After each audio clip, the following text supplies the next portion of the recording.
Greetings and God bless you, each and every one. This is Ann Elliott again, coming to you with a brief, hopefully brief, teaching series that I have been doing in terms of our winter season, our flourishing season, and drawing from the text of God's word to just encourage us by way of the word of God and what is God is saying to us and how respond and our response in seasons of trials, challenges, and difficulties that comes in our lives. So tonight's teaching, I want to talk about you have to fight. Mhm. Let me say that again. You have to fight. It's not an option. It's not an alternative. It's not an option. You have no choice in the matter. You have to fight because the enemy is after your faith and he's after your future. There's no option. You have got to fight because the enemy is after your faith and he's after your future. Some of you find yourself in a battle that you did not cause, a battle that you did not provoke, but a battle that came to you, circumstances and situation that befell you that you really had nothing to do with it. And so we also talked about those situation, trials, and trouble that may occur as a result of our decision-making process.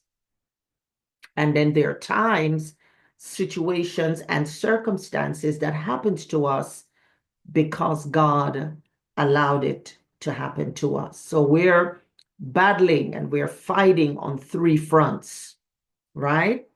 Situations and circumstances that we did not provoke and we did not trigger. Then there are those that we, behind our decision making and our mistakes or faults or flaws, so to speak, also will bring situations and circumstances in our lives that are quite challenging. And the third part of that is that there's situation and challenges that God could have stopped, but he allowed it, right? So tonight, the teaching is you've got to fight. You don't have a choice in the matter. Not being in the fight is not an option, right? There's a meme that says, choose your battles wisely. Sure, we must do. Okay. And I would say for those situations are battles that people are trying to provoke you into, trigger you into, and bring you into. You must be wise about what you are going to allow others to pull you into. You must understand that every attack that comes in your life is coming to destroy either your faith or your future. Everything. I mean, everything that you would ever go through in life as a believer, it's coming to destroy your faith or your future. Every attack that the enemy sends in your life, doesn't matter what it is, if it's attack in your family, your marriage, your children, your health, your job, your money, your mind, your emotions, every assault against you is coming to attack and destroy your faith or your future. Your faith or your future. And so it behooves you to know this. Not fighting is not an option. If you want to see the good life, the planned life, the purpose life that God has for you, you're going to have to fight. And when your faith is being challenged, because we need the faith for the future God has for us, beloved, you've got to fight. You've got to stand and you've got to fight. However, these battlefronts are coming towards you, whether it's by your own life decision, whether it's other people are sucking you in and pulling you into a fight, or God allow you to get into a fight, you have no option. You're just gonna have to fight your way through, because it is about your faith and your promised future. Because the plans that God has for you are very good. And so the two individuals that I've been drawing from in terms of demonstration and drawing from their life story, because truth be told, you and I, we are Jobs and we are Josephs. Our lives are no different from these two men. We have all been through their situation. We've all been through their circumstance. And so God, we read these stories in the scripture to what? To help our faith, that we may move forward in the things of God. So when we look at the challenges of Job, it was not so much to destroy his future as much as it was to destroy his faith. Whether Job had plenty, whether he was prosperous or not, Job, I believe, would still remain faithful to God. And the story of Job proves that, right? So whether he was a man with plenty or lack, he still was going to remain faithful to God. So the attack on Job's life was all about destroying his faith in God. And you must understand, you need your faith for your future. You can't do without faith. You need your faith for your future. So let's look at Job. Job 1. We're talking about Job's faith, an attack on his faith, to deny, to denounce God, right? To discredit him, to curse him, right? Let's look at Job 1, verse 1 to 11. And it says, there was a man in the land of Uz whose name was Job. And that man was perfect, upright, one that feared God and shunned evil. And there was born unto him 7 sons and 3 daughters. He had 10 kids. His substance also was 7,000 sheep and 3,000 camels, 500 yoke of oxen, and 500 she-asses, and a very great household, so that this man was the greatest of all men of the East, which means great of his household, which means he had servants, he had laborers, he had field hands, and all these people, his children, his wife, his livestock, his substance, made him the greatest man of the East. And his son went and feasted. His sons went and feasted in their houses. They had their own houses. They did not live with Job.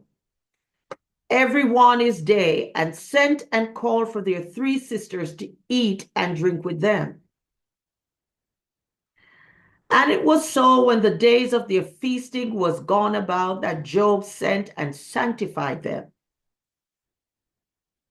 and rose up early in the morning and offered burnt offerings according to the number of them all. For Job said, it might be that my sons have sinned and cursed God in their hearts.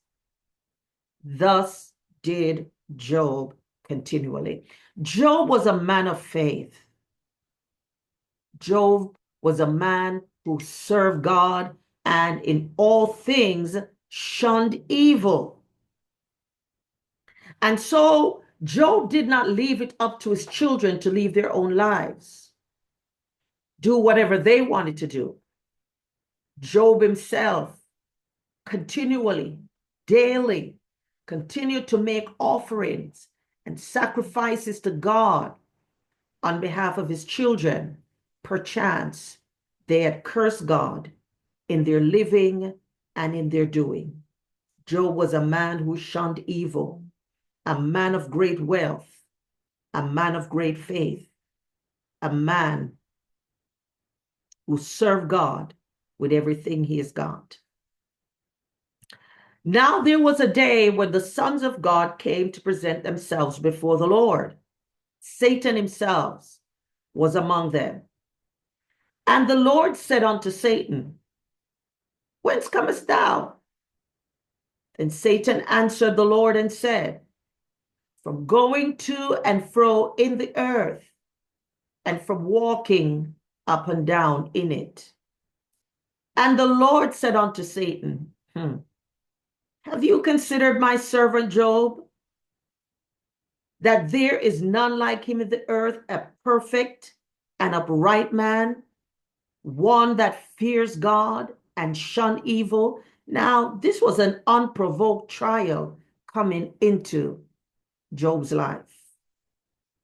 This was a decision of God, that God challenged Satan because he said, listen, this man Job fears me, upright man, shun evil. Have you considered him? And so God put Job in the middle of a fight. God put Job in a middle of a fight. Then Satan answered the Lord and said, Does he fear you for nothing? Have you not put a hedge of protection round about him and about his house, about all that he has on every side? You've protected him. Thou hast blessed the work of his hand, and his substance is increased in the land. But put forth thine hand now, and touch all that he has, and he will curse you to your face. And so Satan stepped up and challenged God and said, listen, touch everything that he has. Destroy everything he has. Take everything from him, what he has, and watch him lose faith and curse you to your face. And God says, we've got a challenge. I love it. You see, God was confident about Job's faith. God knew that even if Job was not blessed with prosperity, that this man feared God. And the premises of his faith is fear increased his faith. His fear was the substance that he had that showed that this man had great faith. This was a God he didn't see, but a God he worshiped, a God he made sacrifice to, a God that he served. And he understood the prosperity that he enjoyed was the substance of his faith, his fear towards this God that he put and placed all in his hand. And so here was Job in an unprovoked challenge, an unprovoked warfare that he had nothing to do with it. And we know the story. We know the story of Job, right? Job never charged God. In fact, in Job, it says, and Job maintained the integrity of his heart. In spite of what he lost, in spite of what he went through, his heart remained steadfast towards God. Even when his wife told him, listen, look what this God has done to you. This God that you have been serving, this God that you have been serving sacrifice to, look what he has done to you. Look what this God has done to you. You might as well just curse him and die, because that's where you're heading. Just curse him and die. But instead, Job cursed the day that he was born. He didn't understand God, and he didn't understand this trial, this challenge that he was going through, because he knew that he was doing everything within his power, within this fear and faith that he possessed to serve this God. And now here he find himself in a shameful place, a humiliating place, a place where he's sick, his health is broken, he has lost his children, he has lost his wealth, he has lost his cattle and his house, and he has lost even his friends.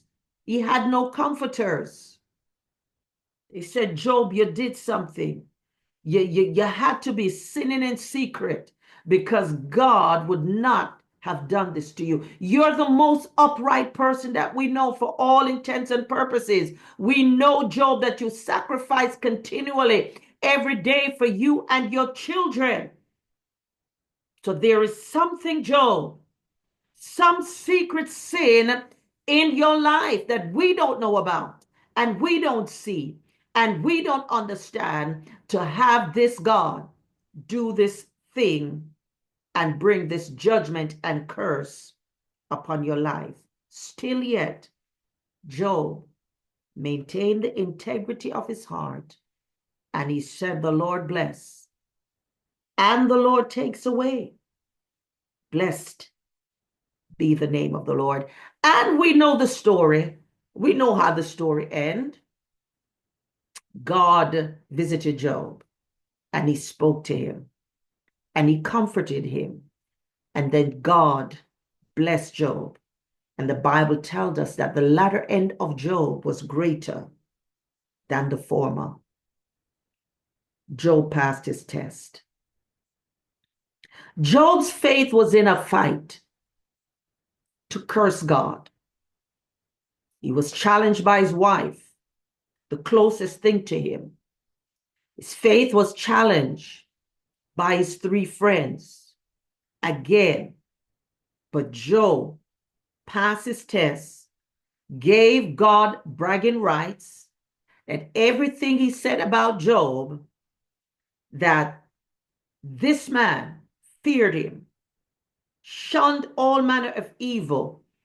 And so this challenge between God and Satan, God had bragging rights about Job and the battle for his faith.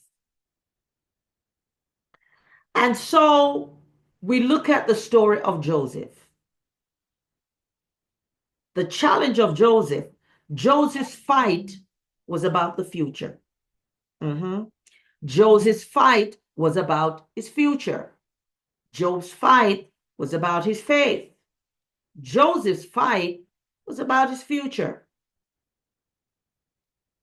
And so when we look at the story of Joseph, it's a story we are all familiar with. If you grew up in church, you heard it in Sunday school, right? So some of us, we know it from Sunday school, right? There are two Bible stories that we never go without in Sunday school or children's church. And that is the story of Joseph and then the story of the three Hebrew boys, right? So we're familiar with the story of Joseph, Joseph the dreamer, Joseph the loved, very loved and favored son of Jacob. Joseph, who was child number 11 to his father, to a woman who was the love of Jacob's heart, a woman that the Bible tells us that she was barren. Here was a woman that Jacob worked for 14 years because he loved Rachel so much. And after he married her, then he found out she couldn't give him children.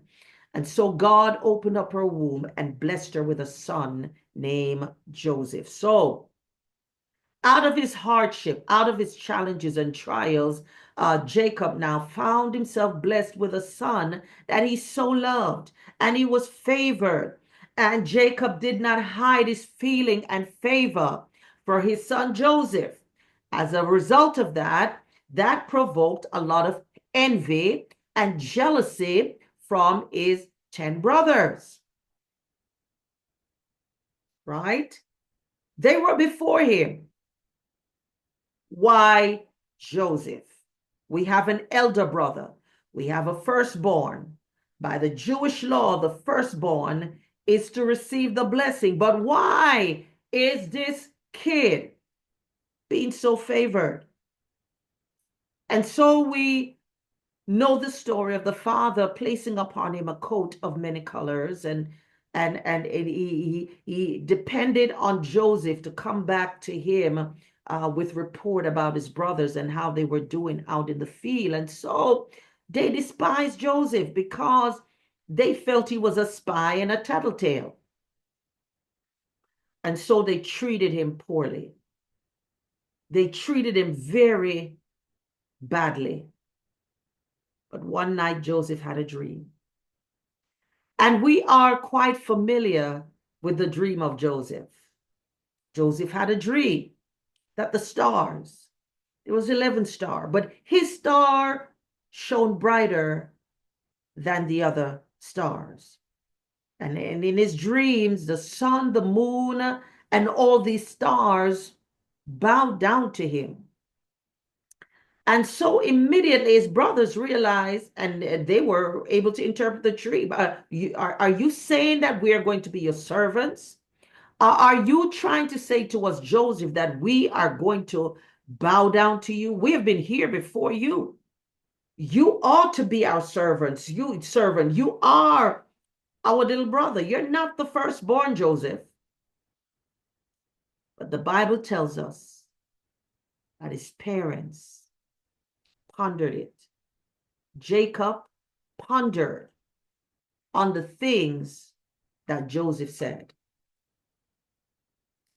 And so the brothers hated him the more. Whenever they saw Joseph coming, they didn't even call him by name. They said, "Here come this dreamer." Very sarcastic about his gift. Here come the dreamer. That's the spirit of jealousy and envy talking, right? And so we see that Joseph's brothers hatched a plan. They decided to kill him. And so when they were out in the field, the Bible tells us that they decided to kill him. And so they took his coat of many colors. They killed an animal and they bloodied the coat. And they decided, you know what? This is the plot. We're going to take the bloody coat back to our father, and we're going to tell him that a wild beast came and killed Joseph. And so Reuben, firstborn, spoke up and said, "Listen, let's not kill him. He's our brother. Let's a curse come upon us." And so he said, "Here come a band of Egyptians. Let's sell him." And so they lowered him in a pit, right? They pulled him out and they sold him into slavery to the Egyptians, who took him down to Egypt. And so while Joseph endured the calamity at the hands of those of his father's house, I cannot even begin to think of the pain that Joseph endured, that his brothers band together, networked together, and hatched a plan to kill him. They did not want him to live. Jealousy carries with it hatred, and hatred carries with it the spirit of murder. So they all band together, all 10 band together and decided, let's kill him, because we see the favor of our father upon him. We see that he's favored. We see that he's loved. It should be us. Why him? And so, to prevent a curse to come upon them, Reuben said, let's not kill him. He's our brother. We don't want a curse to come upon us. So just let's sell him in slavery instead. So the pain of betrayal of brothers, no doubt, I believe Joseph loved his brothers. But Jacob put him in a position that caused him to be hated.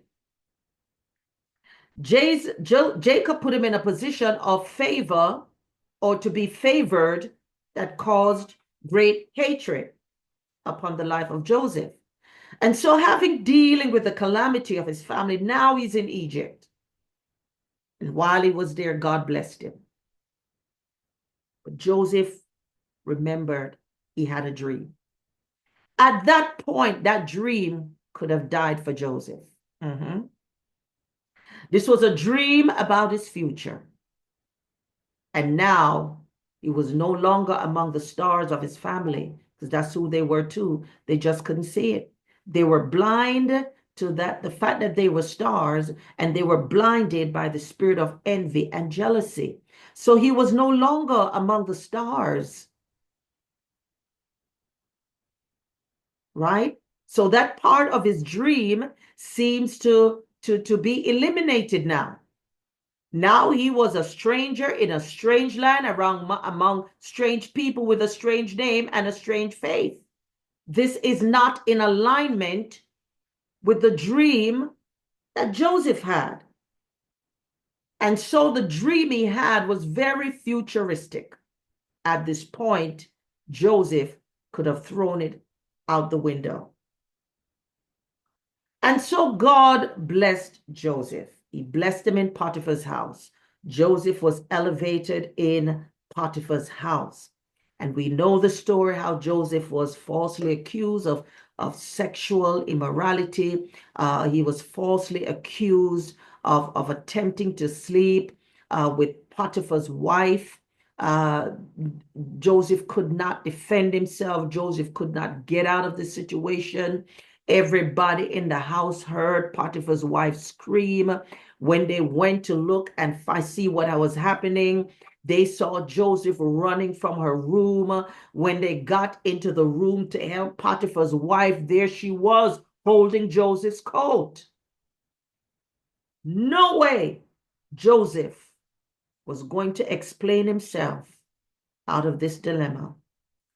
And the sentence for this thing, this disasterly thing that he was accused of, was death. But in it, God preserved his life because Potiphar really loved Joseph. And so he put him in prison.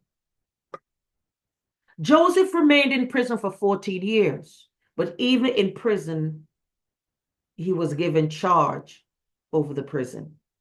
Even in prison, God favored and blessed him. Now, the dream that he had is moving in reverse. Everything that is happening to Joseph at this point said, listen, I better hang this up. I know I saw this about my future. I know I interpreted the dream right. Maybe this was a fake dream. Maybe it wasn't a real dream. Maybe I had too much to eat that night. Maybe I had too much venison to eat that gave me this dream. So everything was going in the direct opposite of the future that God gave in a dream to Joseph. Now he's in prison. Not for 2 years, not for 3 years, not for 5 years. He served 14 years in prison. And so we see Joseph serving time out in prison. And then we know the story of the butler and the baker and the dreams they had and how Joseph was able to interpret their dream. The baker died and the butler lived. But the butler promised to remember Joseph when he is free, when he got back into service to Pharaoh, but instead the butler forgot about Joseph. And we're going to talk about that later. He forgot about Joseph. And so Joseph began to linger and languish in this prison until Pharaoh had a dream that only Joseph could have interpreted. And so once Joseph interpreted the dream, he was released from prison. And so between the time that Joseph was sold into slavery and put in prison had to be approximately, theologians said, was 20 years, when everything was going in reverse. So now here is Joseph in a strange land, strange name, strange people, given strange wives with strange faith, away from his family. And so famine came, and Joseph was second in command in Egypt and saved not just Egypt, but the nations roundabout. He saved the world as it was back then. And so at the end of 20 something years, because we're talking about 7 lean years, so we're talking about 7 years of leanness. So add another 70 years to that, right? He had 7 years of plenty, and now they're moving through a famine. So we're looking at almost 30 years of Joseph's life. No sight of this future that he dreamt about. Nothing. Zero, zilch. Everything has gone in the reverse. Nothing is lining up or aligning with that dream that he had. Amen. But Joseph somehow continued to believe God. He held on to the dream that he had. He held on to the dream, and he continued to believe God about this future. And so when we go into talking about the fight that you've got to fight, you have no choice. There's no other option in the matter. If you are to see the thing that God, the life that God has for you, the future that God promised you, you have got to fight. Not fighting is not an option, right? So everything came in Joseph's eyes, in his sight, everything came to say, listen, I better hang this future up and just settle for what I have here.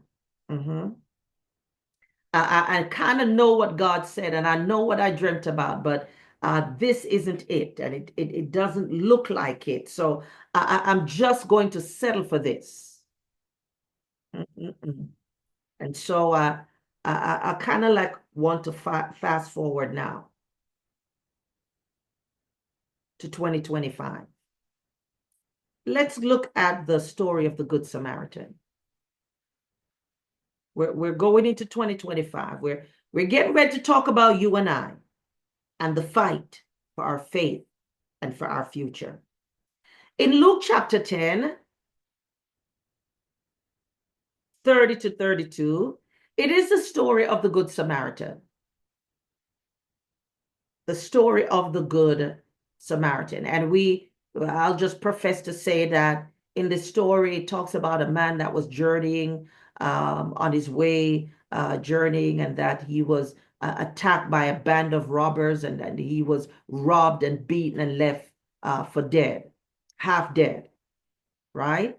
And so the disciples was Jesus was teaching the disciples, and they asked Jesus, who are our neighbors?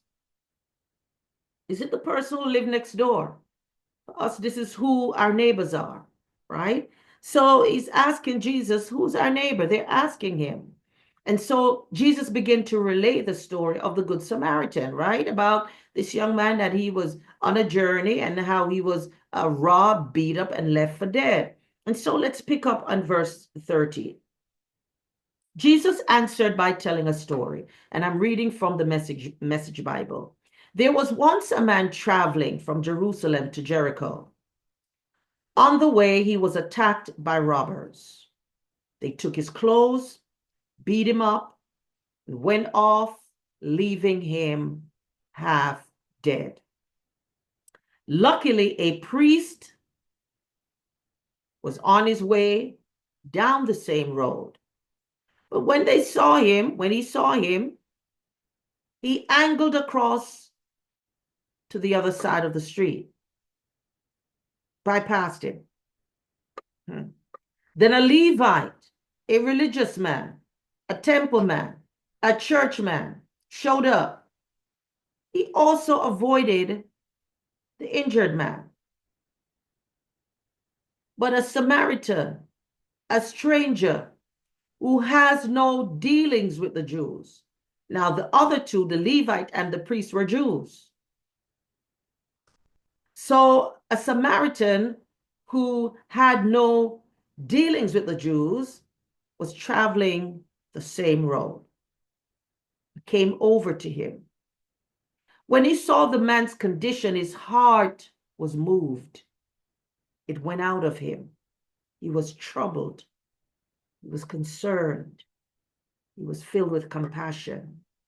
And so he gave him first aid. He helped him. He disinfected his wound. He bandages up his wounds. Then he lifted him on his donkey, led him to an inn, made him comfortable, made sure he was comfortable. In the morning, he took out 2 silver coins, paid for the night that he was there, and gave it to the innkeeper, and said to the innkeeper, take good care of him. If it costs any more, if he needs a couple of days more to recover and recoup, put it on my bill. I'll pay you on my way back. We're talking about the Good Samaritan. Who's our neighbor? Who's our brothers? And who are our sisters? Let me tell you this, beloveds, concerning you to fight for your faith and your future. We are living in a different world right now.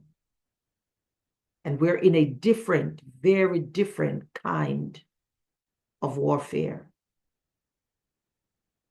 One of my previous videos a month or 2 ago was breaking down the type of warfare that we're in.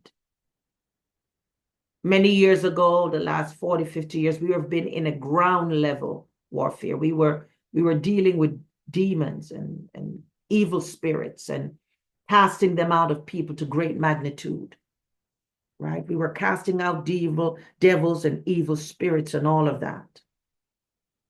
And now we're on a new level of warfare. We're on an occultic, strategic level warfare, which we're now dealing with occultic, dealing with things on more of an occultic level. Back then, we deal with ground level warfare where people are sending demons against you and demons to your house and evil spirits against you and evil spirits to your house and evil spirits to your family. And so we were fighting on ground level, right? People were dealing with powders and potions, spells and curses. They still are, but that's coming was being done on a greater magnitude. What we're dealing with now more is an occultic level warfare. And so I remember, when my mom was alive, she said, Ann, in my days, people weren't so open with witchcraft because you would be ostracized in society. And so when they went to these barnyards or witch doctor, they went by night. They went at midnight. They didn't want anyone to see them. They didn't want no one to know that they were visiting witches at night, obeah at night, right? Nobody wanted anyone to know that they partake in witchcraft. And part of it too was because in the late 1800s, it was a crime to practice it and to engage in it. Jamaica made it a crime. But now we see the type of witchcraft we're seeing today is straight up in your face. We just saw this witchcraft, this witch at the Chiefs Philadelphia Eagle game, out in the open, did not care. Here she was in the stadium with a voodoo doll on a pin. She was sticking it in the pin, number 15. And she was obviously trying to decapitate him, right? She was probably causing him to be foggy, weak, exhausted, delirious, not pushing out his best, not having a good day. And so, witchcraft is no public. We see it so much now in the media. People talking about freely, openly. They sold themselves and sold their souls to the devil. We see people with trinkets and ornaments and symbols and making the Illuminati symbol and wearing upside down crosses and having all kind of devilish tattoos and stuff. All of that now, we're in a new era of witchcraft and occultism. People are openly saying that they worship the devil, involving occultism, and they're dressing the part. They're singing about it. They're engaged in activities round about it. And so we're in a different culture today where witchcraft is on the open, it's above ground, no one is hiding. People are proud of doing witchcraft and talking about it. They're displaying their altars, their witchcraft altars and effigies and fruits and all of that stuff open on social media. So this is the stuff that we're dealing with, not only in the world, but we're also dealing with it in the church. And so the kind of witchcraft that you and I are dealing with today, it's in our faces. We're dealing with a lot of destiny manipulation. We're dealing with people speaking curses against us and over us publicly and openly. We're dealing with it. We are dealing with the gang-ups, the network, the recruiting to do us great harm in the house of God. Many of you have dealt with it over the years. It's a fight for your faith, and it's a fight for your future. Because the enemy knows that one of the greatest ways to attack your faith is to use those that you love and those that are closest to you, your church family, or even your own family, to come up against you. The fight is for your faith and for your future. Everything that you're going through is a fight for your faith and for your future. What's so also interesting to me is that even the unsaved,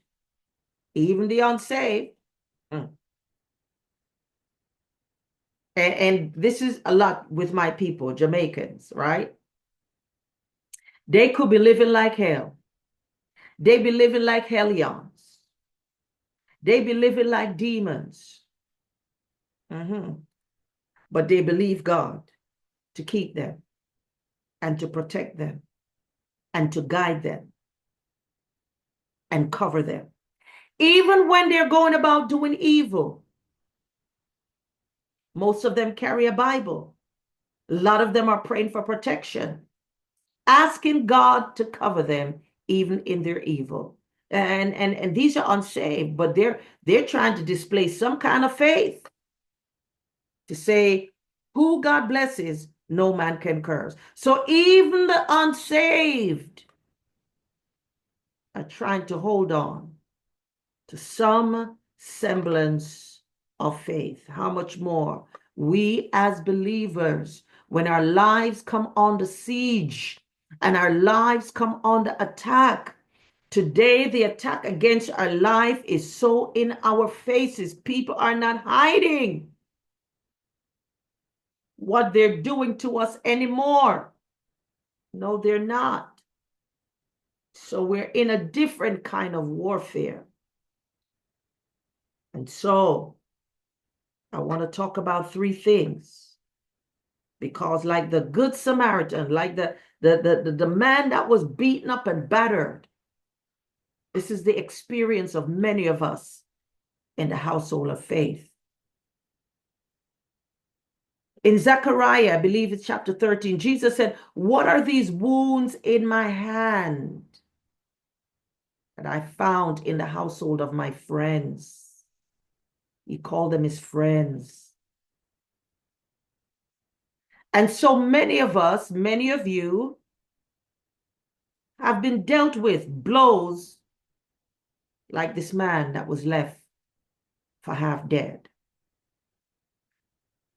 And so the type of warfare that we're fighting now is so much so that you can't share how God is blessing you. You can't share the good things that are happening in your life. You got to keep everything secret. You got to do everything in quiet. You got to do everything in secret. You can't share with families. You can't share with your friends. You can't celebrate nothing anymore. You got to do everything in private. You got to go shh. Because of the warfare that we are enduring, like this man that was beaten, that was robbed, was left half dead by his attackers.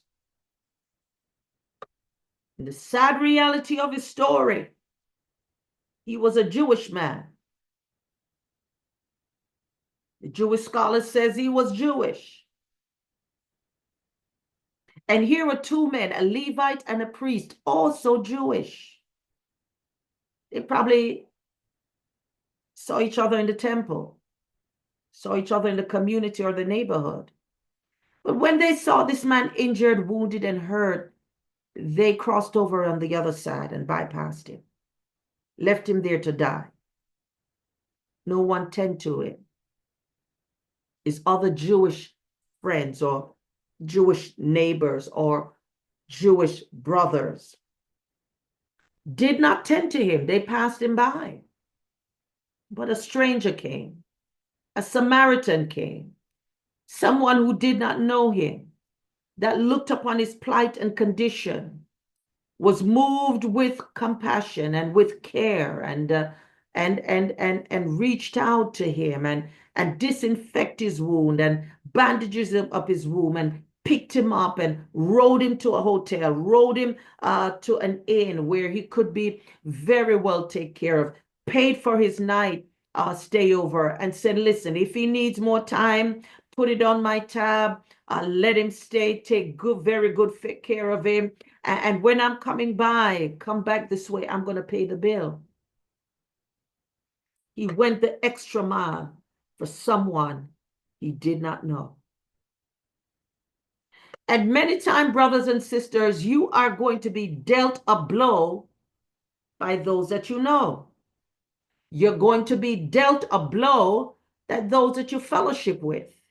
You're going to be dealt a blow by those that you love, honor, and respect. You're going to be dealt a blow.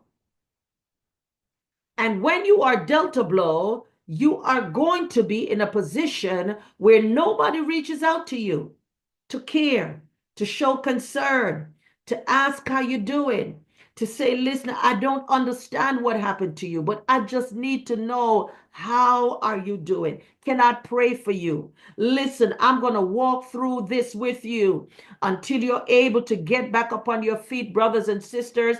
Your fight is for your faith and for your future.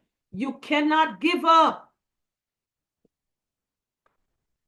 You cannot die. You cannot afford to die. Come on, brothers and sisters. You've got to fight. I said you've got to fight. You got to get up. You cannot stay down. You got to fight.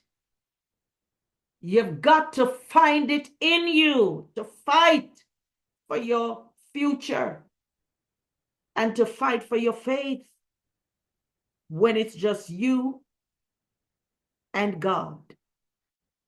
Because when you look around, there will not be any family. There will not be any friend. But you will be surrounded with a lot of foe. And that's when you've got to find your fight.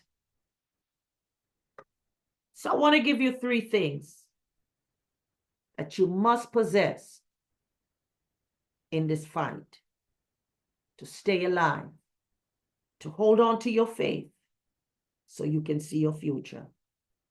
The first thing you've got to do, and you've got to have a relationship with the Lord Jesus Christ. You must be firmly rooted and grounded in God and His Word. It's not good enough to know about Him. Sinners know about Him. Everybody know about Him because everybody have heard about Him. You've got to know Him. You've got to be in relationship, koinonia, intimacy with Him. You've got to have roots and history with Him. You've got to be firmly rooted and planted and grounded in God, in His Word, to you, in the promises for you, in the promises for your family, or whatever it is God has shown you concerning your future, because the enemy is after your faith. And if you don't have faith, you cannot have the future that God has promised you. And so in this fight that we find ourselves in, the enemy is using people. People are coming after you. Not so much demons, so much evil spirit that you cannot see, that is coming in your home because they send 2 demons in your home, or they send evil spirit in your home, and now you can't sleep, and you're oppressed, and they're moving things all over your home, and you're seeing shadows under your bed and in your closet. I'm not talking about that fight. I'm talking about human coming up against you, human beings fighting you to give up on God. And brothers and sisters, a lot of it is intentional.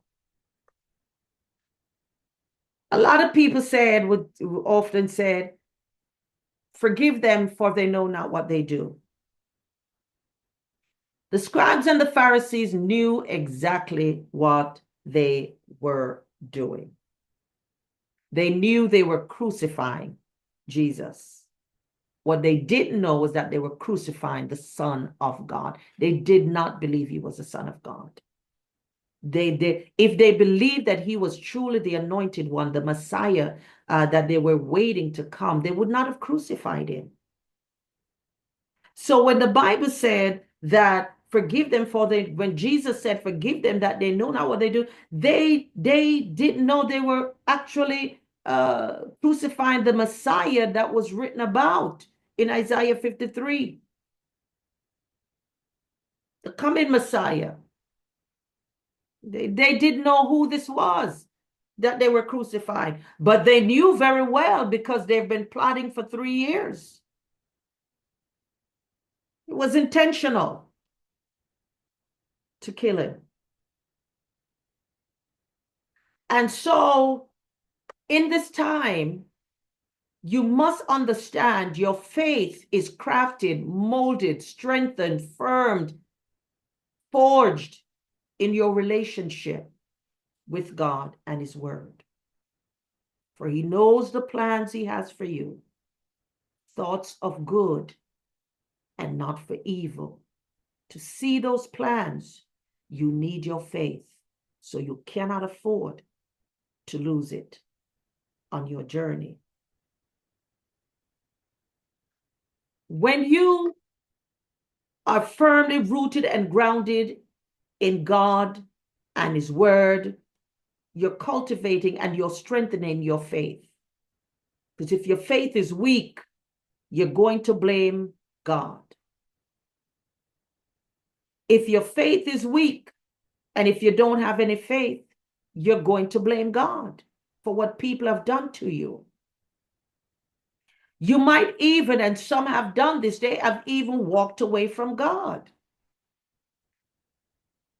Because they want to ask God, why did you allow them to do this to me? God, why did you do this to me? Even some dare say. And they've walked away from God. They've walked away from the faith behind what people have done to them. But when you're rooted and grounded and firmly planted in God and His Word, you know you need God to get through this. You know you're going to need God to get through this process, through the betrayal, through the hurt, through the trauma. You need God for your breakthrough. You need Him for your healing.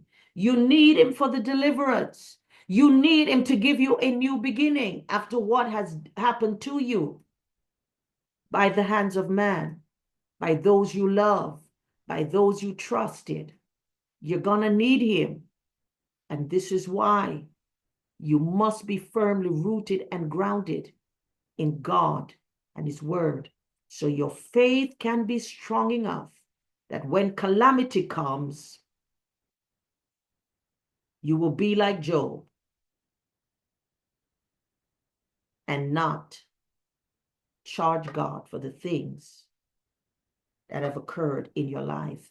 In Hebrews 10:35, it says, therefore do not cast away your confidence, which has a great reward. If you want to see that future God has for you, don't cast away your confidence in God.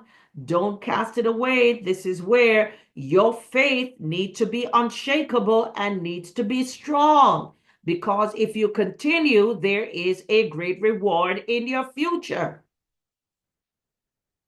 For you have need of endurance. Like Joseph, you have need of endurance, so that after you have done the will of God, you may receive the promise. You may receive the plans God has for you. You will receive the future that God promised you. Cast not away your confidence. Continue to believe. Build your faith through His Word until it's unshakable. And nothing, like Job, can cause you to depart from the faith that was delivered to you from the first day that you believed.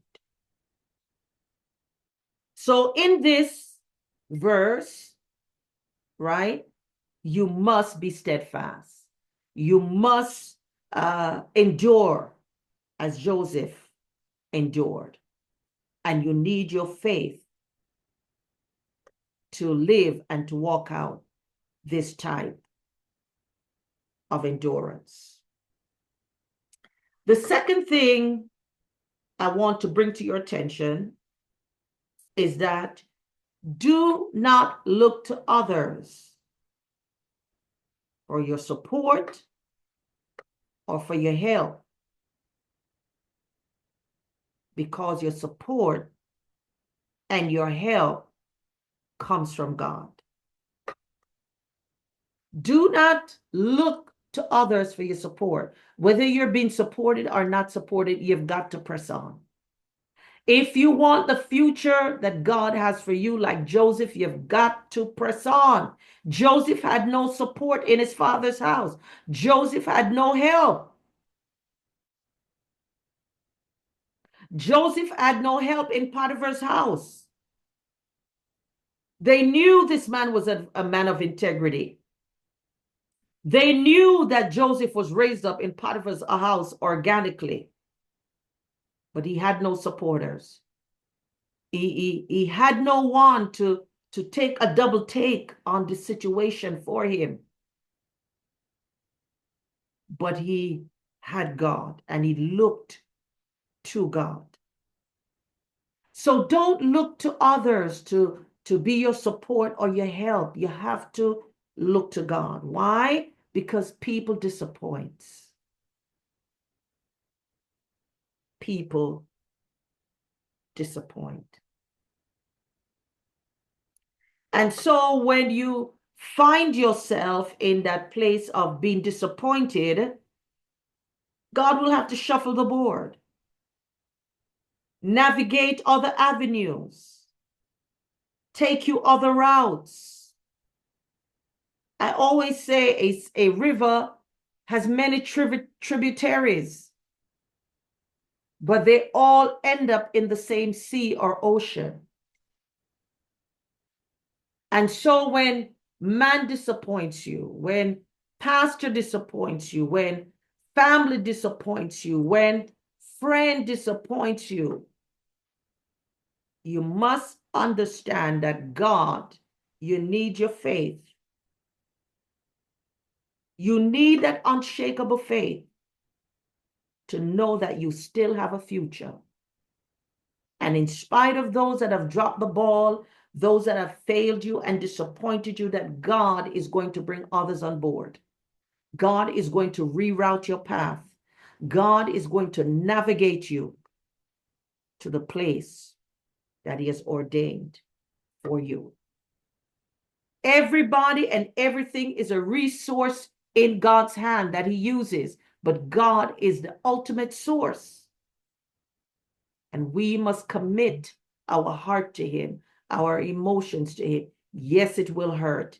Yes, you will go through a difficult time emotionally, mentally, but you cannot afford to lose your faith in God because of the challenges, the disappointment, the trials, the troubles, the calamity, the disaster that you encounter. Because you need God to navigate you through that process. In Psalm 118:8, it says, it is better to put trust in the Lord than put your confidence in man. It suggests that trusting in God is better than trusting in humans because God is faithful and he's able to help while humans are unreliable. So in my last video, I talk about your perspective, having a God perspective on your situation, right? So everything that you're going through, every attack that comes against you as a believer is coming for your faith or your future, and you have got to fight. And part of this fight, again, you've got to have God's eyes, God's mind, God's heart, God's perspective.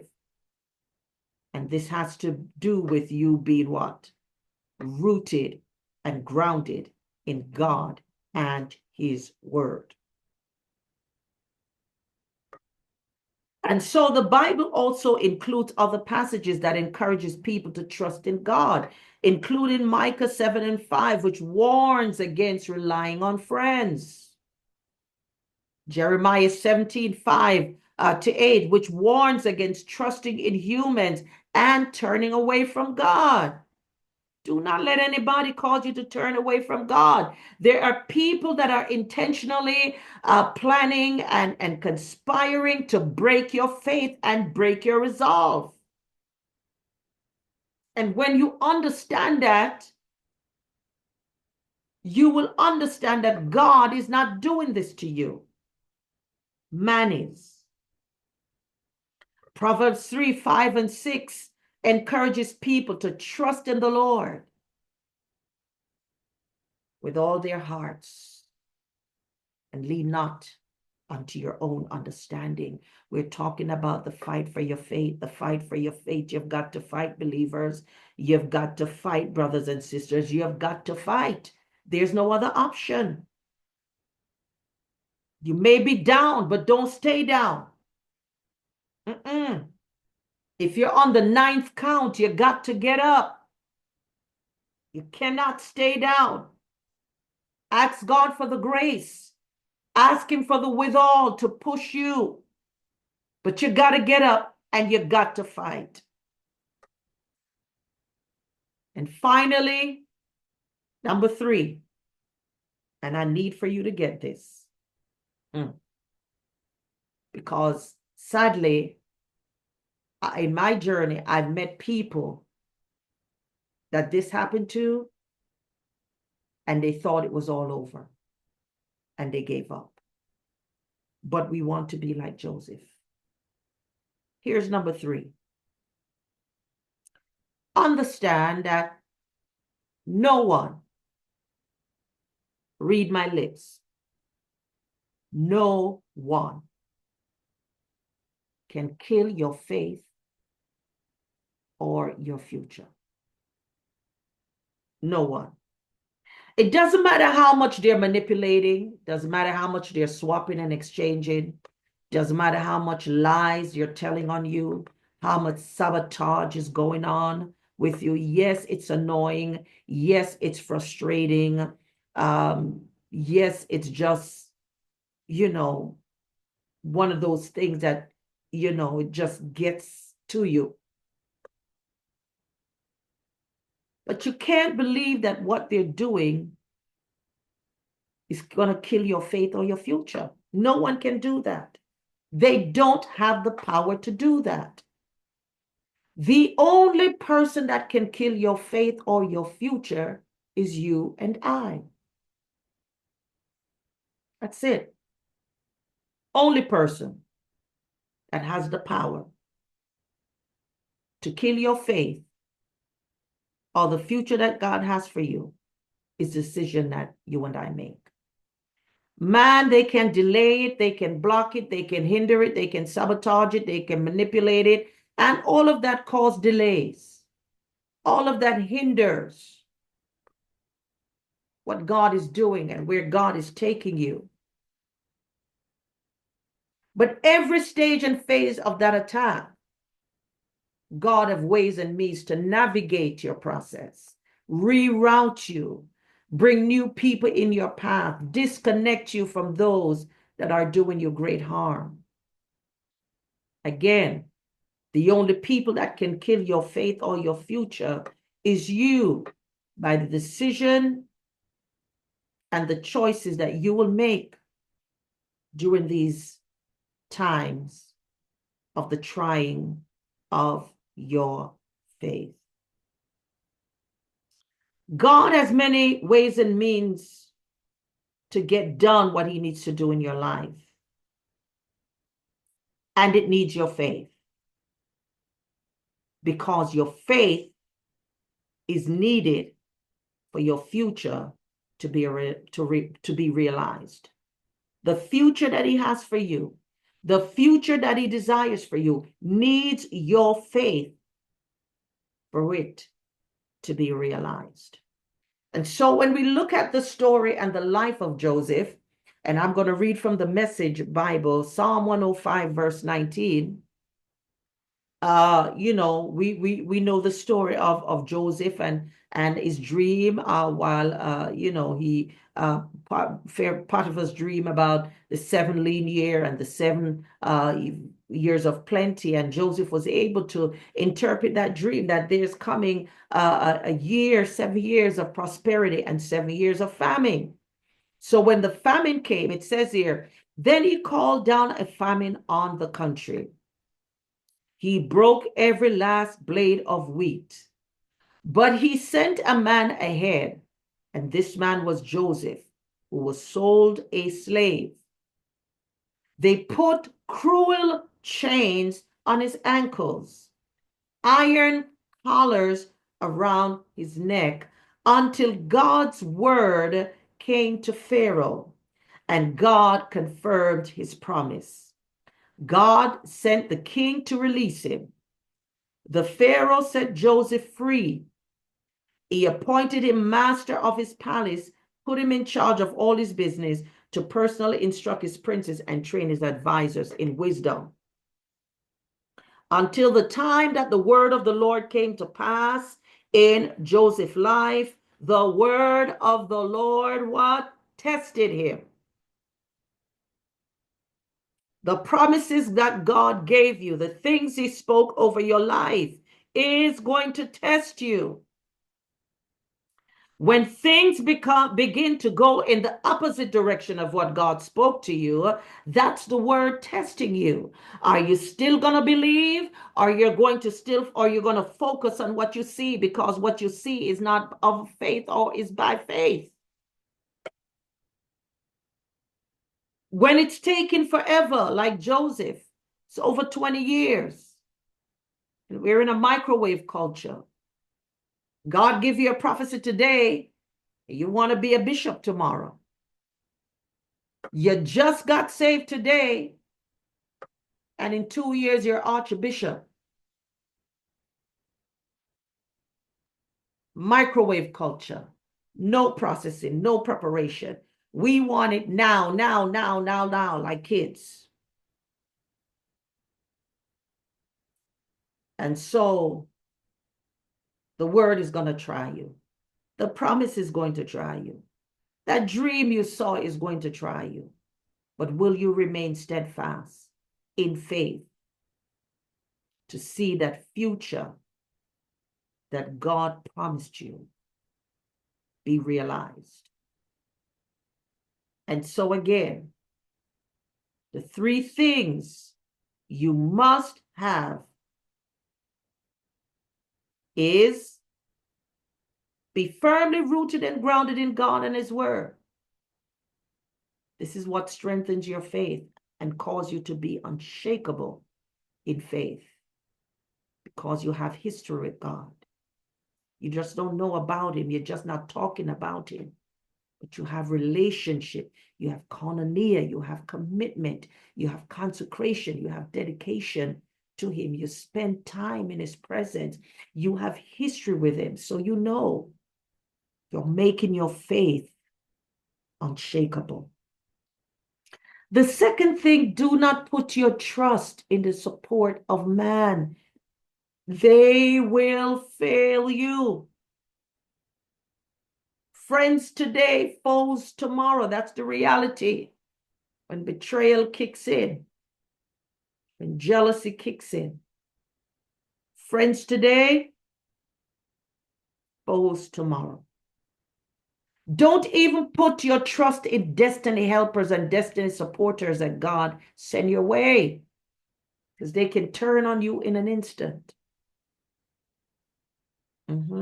They can turn on you and disappoint you, abandon you, and leave you. Why? Because they came close to you.